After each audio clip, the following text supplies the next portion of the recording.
en enfer, car Dieu ne m'exaucera plus. Mais au contraire, sa colère les consumera davantage, et ceci pour l'éternité. Vous comprenez?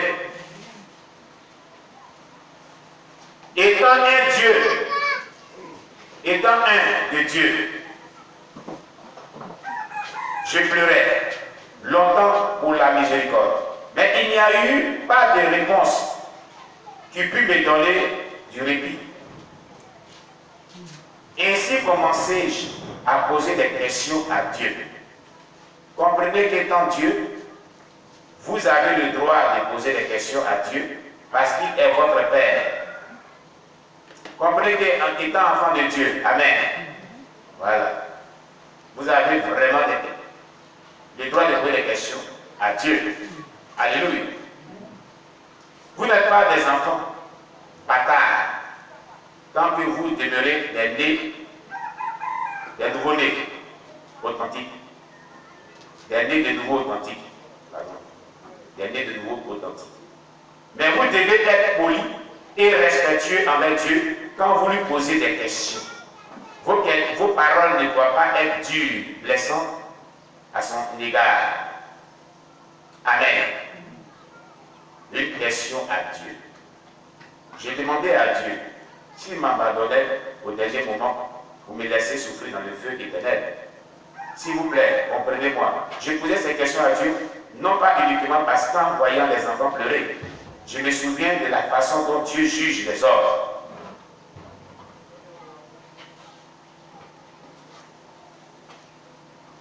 Il pose ces questions parce qu'il se souvient de la façon dont Dieu juge les hommes. À cause de la manière dont Dieu juge les hommes.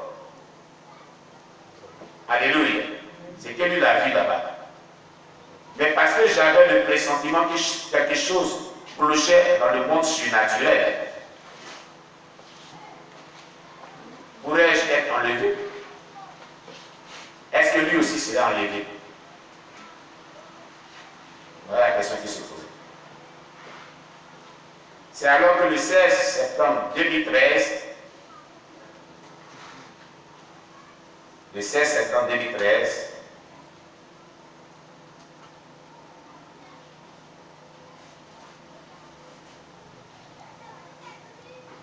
qui fut le second et le dernier jour où j'ai rendu visite au groupe d'évangélisation, quand j'ai fini de partager des expériences au ciel et en enfer avec eux, je retournais chez moi à la maison. Je n'arrivais pas à dormir, j'étais angoissé. Je savais que si je rate le ciel, après avoir prêché la bonne nouvelle dans ce monde, Satan avec ses êtres musclés et hideux qui vivent en enfer me tourmenteront sauvagement. Et en conséquence de cause, j'ai commencé de pleurer à nouveau et demandant à Jésus s'il me laisserait sur la terre quand il reviendra enlever son peuple. Pendant que je faisais cela, un ange m'est apparu physiquement. Un ange m'est apparu physiquement.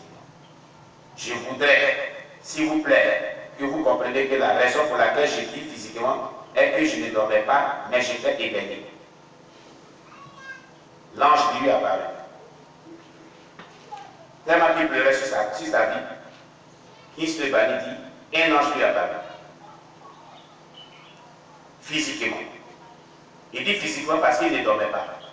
Il était éveillé. Voilà pourquoi il dit que physiquement. L'apparition d'un ange dans ma chambre. Lorsque l'ange apparut, ma chambre devint très éclairée.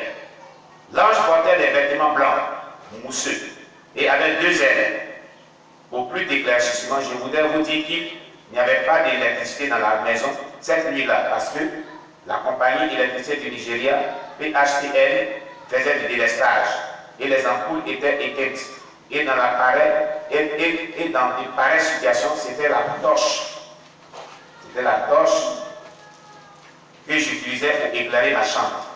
En ce moment-là aussi, j'avais éteint la torche parce que les piles étaient faibles. En plus, il y avait une puissante lumière autour de l'ange. Cependant, il y avait des ténèbres autour de moi. C'était comme si j'étais dans les ténèbres spirituelles et lui dans la clarté spirituelle et qu'il avait des démarcations entre nous. Puis l'ange m'appela, qui c'est? Et j'ai fixé mes regards sur lui. Et il me dit, ton maître Jésus-Christ m'a demandé de te transmettre un message. Quand je regardais à l'ange, je lui demandais en quoi consistait le message et il me dit, ton maître m'a envoyé te dire que tu as bien, tu fais bien, mais il espère de toi que tu fasses encore plus d'efforts afin qu'un plus grand nombre de personnes soient sauvées avant sa venue. Et je dis à l'ange que c'est entendu, mais ce message n'est pas la réponse à la question brûlante qui m'importunait. La question était de savoir si Jésus-Christ me laisserait sur terre pour souffrir dans le feu éternel quand il viendra enlever son peuple. Lorsque j'ai dit cela, l'ange me répondit, Kingsley, je suis un messager, je n'ai aucune réponse à ta question. Je suis venu uniquement pour délivrer le message pour lequel je fus envoyé et je te l'ai apporté. Ayant écouté l'ange, je me suis énervé car je voudrais savoir si Jésus-Christ me laisserait souffrir pour le feu de l'enfer après tous mes efforts, pour le rendre heureux, parce que le 13 mai 2012, quand il ouvrit le livre de vie et montra sur l'écran les noms et les photos de ceux qui étaient obéissants et attendaient fidèlement la venue de Jésus-Christ, mon nom et mon image n'y étaient pas. Alléluia. Oui. Au ciel, là-bas, celui est monté sur en 2012. Son nom ne figurait pas dans la liste. Donc, lui, il attend que Jésus écrit son nom. Et puis, les enfants de Dieu, son nom ne figure pas sur la liste de ceux qui seront sauvés. Donc, ça l'énerve. Alléluia. Il pose la question, est-ce que Jésus va le laisser brûler en enfer? Là, ne lui répond pas à cette question. Il lui dit que Dieu dit qu'il fait bien. Beaucoup de personnes sont sauvées, tu dois faire beaucoup encore. Il dit, mais mon nom n'est pas inscrit là-bas. En tant qu'il dit, les gens sont sauvés. Alléluia. C'est qui me dit quoi? On en rit, mais c'est grave. Tu peux amener les gens au ciel et toi-même tu peux les pas rentrer au ciel. Voilà la gravité de la chose. Et c'est ce qui faisait mal à toutes les bannies. Jésus-Christ reconnaissait l'œuvre qu'il faisait. Les gens, par son canal, les gens allaient au ciel. Les gens étaient inscrits sur la liste. Mais lui, son nom n'est pas là. Donc, tu peux un canal puissamment utilisé puissamment pour que les gens soient sauvés. Mais si tu ne fais pas attention, tu vas mettre à le ciel. Ah oui? Ah oui? C'est pourquoi c'est parce qu'on a accompli pour l'œuvre de Dieu qui donne le salut. C'est notre vie d'intimité, notre relation avec Dieu, notre vie de sainteté personnelle qui nous apporte le salut. Ce n'est pas l'œuvre de Dieu qui fait que tu t'apporte le salut. Ce n'est pas tout ce que tu as accompli dans l'œuvre qui fait que tu t'apportes le salut. Mais c'est ta vie de sainteté qui t'apporte le salut. Tu comprends aujourd'hui? Alléluia. Tu peux donner des milliards pour l'œuvre de Dieu. Tu peux tailler les arbres. Tu peux aller au ciel. Mais si ta vie de sainteté n'est pas ce que Dieu attend de toi, tu ne rentreras pas au ciel. Ah oui. Est-ce que tu comprends cela?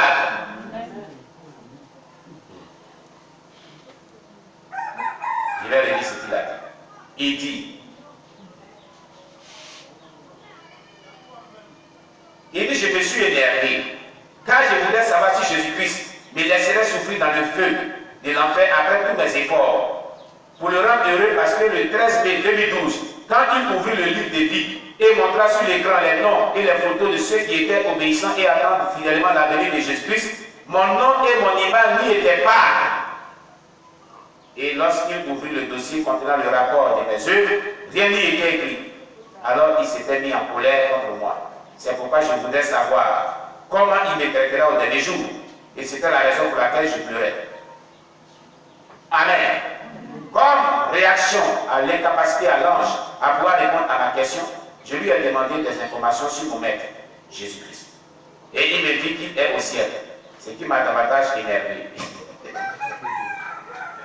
Alléluia.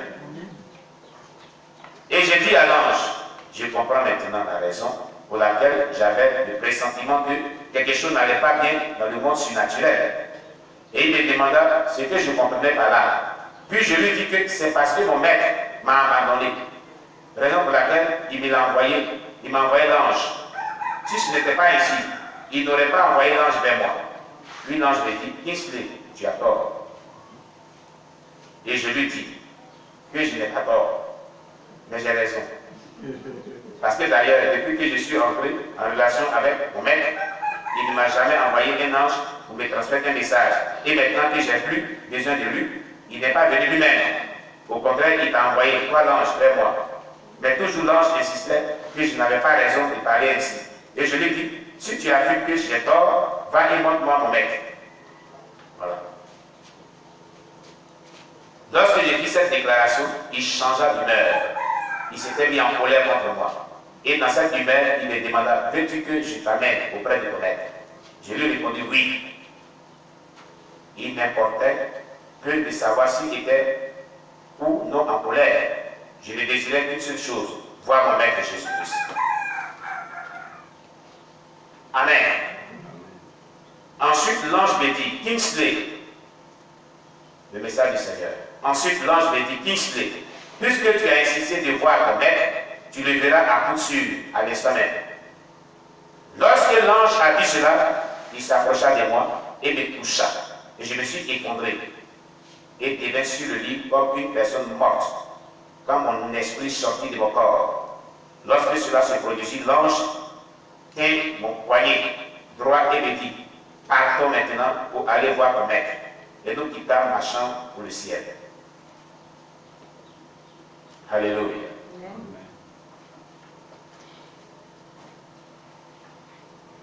La ligne invisible.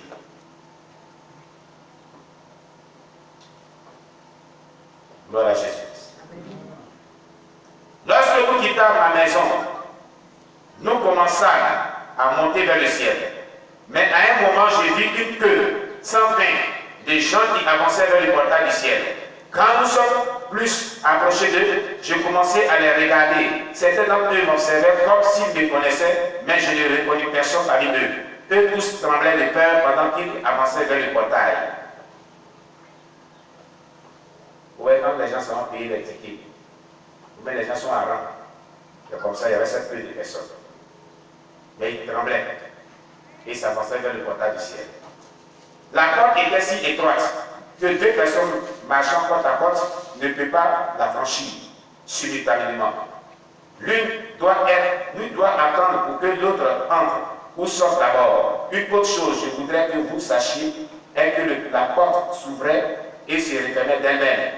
Personne ne s'ouvre, personne ne l'ouvre, mais elle s'ouvre et elle se referme d'elle-même. Le portail du ciel, c'est comme ça. Il y avait des choses qui attiraient mon attention.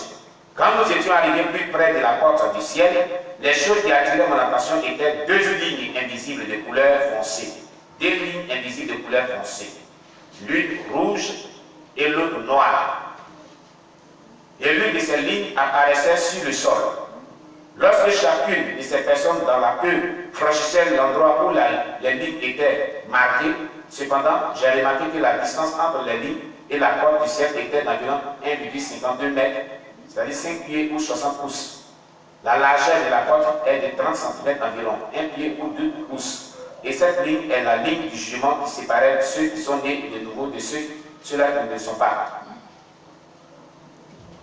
Un autre fait qui a attiré mon attention était celui-ci. Si la personne qui a franchi la ligne était née de nouveau, la ligne apparaissait en rouge, indiquant que cette personne a accepté Jésus-Christ dans sa vie.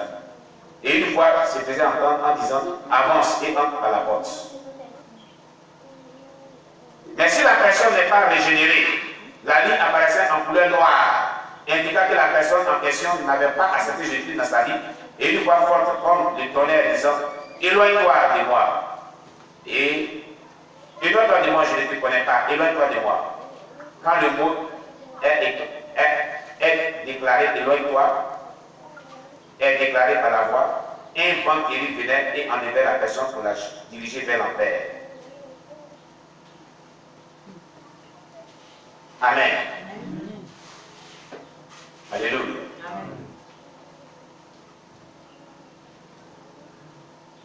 Gloire à Jésus-Christ. Bien-aimé de Dieu, il y a un terrible danger devant nous. Pendant que j'étais là-bas, j'ai remarqué que le